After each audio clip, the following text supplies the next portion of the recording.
Priyanka's food ডায়েরিতে সবাইকে welcome. আমি প্রিয়াঙ্কা, যেমনটা রোজ বলি যে ধামাকেদার একটা রেসিপি তোমাদের সাথে শেয়ার করব। তবে আজ কিন্তু শুধু ধামাকা একটা নয়, দুটো রেসিপি তোমাদের সাথে শেয়ার করব চিকেনের। আসলে চিকেনের গরমে এই হালকা পাতলা ঝোল, যেটা আবার দেখতে ভীষণ লোভনীয় হবে, সেরকম কিছু একটা রান্না করেছি। আর সাথে থাকছে একটা ইউনিক কারি পাতা চিকেনের রেসিপি, যেটা একদম অন্য রকম খেতে। এবং আমার পরে বিশেষ করে তোমরা এটা বানিয়ে দেখলে বুঝতে পারবে। তার জন্য চলো প্রথমে একটা মশলা তৈরি করছি। সেখানে রয়েছে ছোলার ডাল, ধনে, আর রয়েছে গোটা গোলমরিচ। সেটাকে হালকা করে নেড়ে নিয়ে গুঁড়ো করে নেব। আর এবারে চলো রান্নার উপকরণ আর কি কি আছে দেখছি। এখানে একটা চিকেন রেখেছি আমি ম্যারিনেট করব বলে। আর এখানে যে চিকেনের যে পেঁপে দিয়ে যে একটা সুন্দর রগরগে অথচ পাতলা ঝোল করব, তার জন্য চিকেন, পেঁয়াজ কুচি, টমেটো, আলু আর পেঁপে নিয়েছি।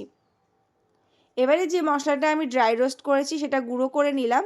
চলো কারি পাতা চিকেনের জন্য চিকেনটাকে ম্যারিনেট করে নিই। তার জন্য সেই মশলাটার মধ্যেই দিয়েছি আমি টক দই, সাথে দিয়েছি কিন্তু আমি আদা, রসুন আর কাঁচা লঙ্কা, আর এক মুঠো ভর্তি কারি পাতা পরিষ্কার করে ধুয়ে জল ঝরিয়ে তারপর এটাকে পেস্ট করে নেব। জল ব্যবহার করা যাবে না এটাতে, টক দই দিয়েই এটাকে পেস্ট করে নিতে হবে। আর সামান্য একটু নুন দিয়ে চিকেনটাকে মাখিয়ে আমি আধ ঘন্টা রেখে দেব। হাতে সময় কম থাকলে আধ ঘন্টায় যথেষ্ট। এবারে চলো এটা ম্যারিনেট হতে থাকুক। অন্যদিকে আমি আলু নিয়েছি, আলুগুলোকে নুন হলুদ দিয়ে ভালো করে ভাজা করে নেব। এবারে আমি তেলে ফোড়ন দেব। বেশ খানিকটা সর্ষের তেল নিয়ে এর মধ্যে দিয়ে দিলাম জিরে, গোটা গরম মশলা আর হচ্ছে তেজপাতা। সাধারণত চিকেনে আমি জিরে দিই না, কিন্তু যেহেতু আজকের চিকেনটা একটু স্পেশাল, তাই আজকে মনে হলো এই ঝোলটার জন্য একটু জিরে ফোড়ন প্রয়োজন। তারপরে পেঁয়াজ দিয়ে লাল লাল করে ভাজা করে নিয়ে দিয়ে দিলাম আদা, রসুন, কাঁচা লঙ্কা বাটা। সেটা দিয়ে খুব ভালো করে কষিয়ে নেওয়ার পর দিয়ে দেব টমেটো। টমেটো কুচি করে দিয়েছি আমরা এখানে। টমেটো কুচি দেওয়ার পর দিয়ে দেবো আমি চিকেন। এবারে কিন্তু খুব সুন্দর করে কষিয়ে নেব। এই রান্নাটা খুব সহজ, আমাদের সবার বাড়িতেই হয়ে থাকে। গরমের দিনে দুপুরবেলায় একটু লেবু চিপে এরকম হালকা হালকা ঝোল খেতে কিন্তু দারুণ লাগে। পেঁপেটাও দিয়ে দিলাম আমি। আর দিয়ে দিলাম এখানে আমি জিরের গুঁড়ো, লঙ্কার গুঁড়ো আর হচ্ছে হলুদ গুঁড়ো আর নুন। সেটাকে জলে গুলে একটা পেস্ট বানিয়ে নেব। তারপর কিন্তু আমি চিকেনের মধ্যে অ্যাড করে দেব। দেখতেই পাচ্ছ এদিকে মাংসটা কিন্তু খুব সুন্দর করে কষানো হয়ে গেছে। এর মধ্যে আবারও গুলে রাখা মশলাটা দিয়ে আলো ভালো করে আমি কিছুক্ষণ কষিয়ে নেব। অন্যদিকে কিন্তু আমি গরম জল করে রেখেছি, সেই গরম জলটা দিয়ে দিলাম। ব্যাস, এটাতে কিন্তু আর কিছু করার নেই। এটা ফুটে সেদ্ধ হয়ে গেলে গরম মশলার গুঁড়ো দিয়ে নামিয়ে নিতে হবে। চলো এবারে আরও একটা স্পেশাল রেসিপি তোমাদের সাথে দেখাচ্ছি, সেটা হচ্ছে কারি পাতা চিকেন। তার জন্য প্রথমেই তো চিকেনটা ম্যারিনেট করে নিয়েছিলাম। আর ম্যারিনেটে কী কী উপকরণ দিয়েছিলাম সেটাও তোমাদের সাথে শেয়ার করে দিয়েছি। এবারে তেলে পেঁয়াজ দেবো আমি। এখানে দিয়েছি আমি দুটো পেঁয়াজ। এই রান্নাটায় পেঁয়াজ আবারও আমি পরে ব্যবহার করব, সেটা তো দেখাবোই তোমাদের সাথে।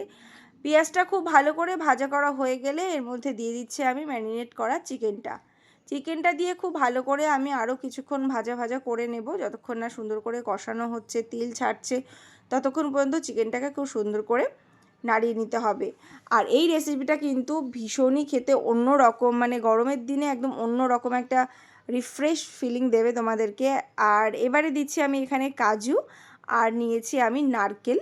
তো খুব অল্প পরিমাণে নারকেল আর কাজু নিয়েছি আমি, সেটা পেস্ট করে নেব। মাংস কষানো হয়ে গেলে তার মধ্যে এবারে এই পেস্টটা দিয়ে দেব, দিয়ে আবারও কিছুক্ষণ আমি ঢাকা দিয়ে এটাকে কিন্তু রান্না করব।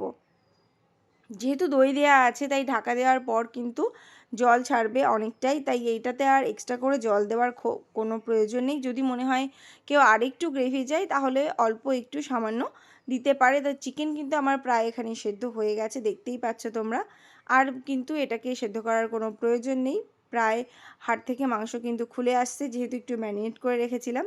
এবারে এর আরও একটা সুন্দর টুইস্ট, যাতে রান্নার স্বাদ আরও বাড়বে, তার জন্য এখানে আমি সাদা তেলের মধ্যে দিয়ে দিলাম পেঁয়াজ কুচি, শুকনো লঙ্কা, দিয়ে দিচ্ছি কারি পাতা আর একটু নারকেল। নারকেলটা গার্নিশের জন্যই দিচ্ছি, যদিও এই টাইমে নারকেল না দিলেও চলে, তবে দেখতে একটু সুন্দর লাগবে বলে দিলাম। তো এটা ভালো করে ভাজা করে রান্না হওয়া চিকেনটার মধ্যে দিয়ে আমি আবারও কিছুক্ষণ ঢাকা দিয়ে এটাকে রান্না করে নেব, যাতে সমস্ত গন্ধটা সুন্দর করে মিশে যায়। তো দেখতে ভীষণ ইয়ামি হয়েছে, খেতে তো একদমই অন্যরকম। আসলে এই রান্নাটা করার আগে পর্যন্ত আমি মানে ভাবিনি যে এটা এত সুন্দর করে মানে রান্নাটা করার পর সমস্ত কিছু এত সুন্দর লাগবে।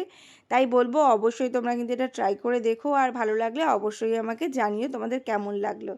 তো দেখতেই পাচ্ছ রান্নার রেডি, দুটো রান্নাই কিন্তু রেডি হয়ে গেছে। আর তোমাদের কমেন্টের অপেক্ষা থাকবো, কেমন হয়েছে অবশ্যই আমাকে জানিও। আর ভালো লাগলে কিন্তু অবশ্যই চ্যানেলটা সাবস্ক্রাইব করতে ভুলো না। এই যে দেখতেই পাচ্ছ প্রথমে যেটা বানিয়েছিলাম চিকেন দিয়ে পেঁপে আলু দিয়ে একটা সুন্দর রগরগে অথচ টেস্টি আবার লাইট, মানে সব কিছু মিলেমিশে গরম ভাতে লেবু চিপে এটা খেতে কিন্তু ভীষণ ভালো লাগবে। ট্রাই করে দেখো তোমরা। আর দ্বিতীয় যেটা বানিয়েছি সেটা রুটি দিয়ে খেতে ভীষণ ভালো লাগবে। তো আজকের মতন এই পর্যন্তই, টাটা।